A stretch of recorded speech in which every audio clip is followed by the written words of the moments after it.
Hello दोस्तों, नमस्कार, प्रणाम। अपने YouTube चैनल पर आप सभी का स्वागत करती हूँ। आज आप लोग के बीच एक बहुत ही प्यारा निर्वाही गीत लेके आए हैं दोस्तों। बहुत ही अच्छा है।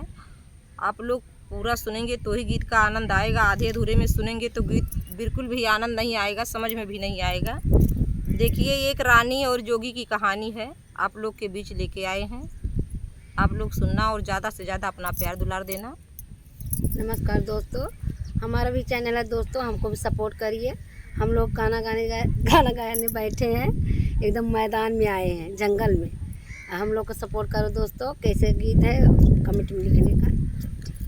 पूरे बाही देशवा से आवेला जोगियावा हो ना, रामा डेरा डारे सवारी आंगनवा हो ना, रामा डेरा डारे सवारी आंगनवा हो ना, उठहु ना जोगिया बाहरी घर आंगनवा हो ना, जोगिया आवत होइए पत राबल मुआ हो ना, जोगिया आवत होइए पत राबल मुआ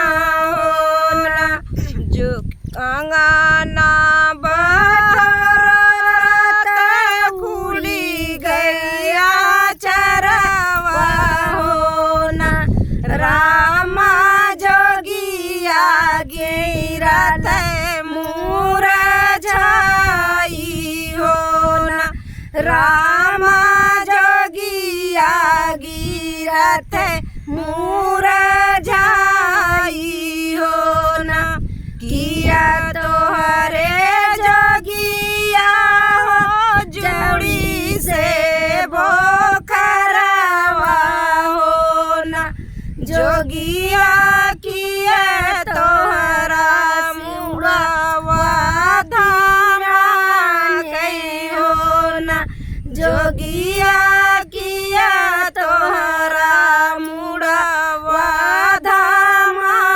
कई हो ना, नाई मोरे रानिया हो जोड़ी से बोखरवा हो ना, रानिया नाही मोरा मुड़वा धामा कई हो ना, रानिया नाही मोरा मुड़वा धामा कई हो ना, तुहरे यहाँ चरवा रानिया दुई फल दे क्यों हो ना, रानिया उह देखी गिरे मुरझाई हो ना, तोहरे आचरवा रानिया दुई फल दे के हो ना, रानिया उह देखी गिरे मुरझाई हो ना, रानिया उह देखे गिरे मुरझाई हो ना, हमारे आचरवा जोगिया महुरे के गठिया हो ना, जोगिया छुअत भस्म होई जावा हो ना, जोगिया छुअत भस्म होई जावा हो ना, तोहरे आचरवा रानिया महुरे के गठिया हो ना, रानिया कैसे जिए पतरा मुआ हो ना, रानिया कैसे जिए पतरा बलमुआ हो ना हमारा बलमुआ बड़ा कसाए बाबा हो ना जोगिया मयूरे के कर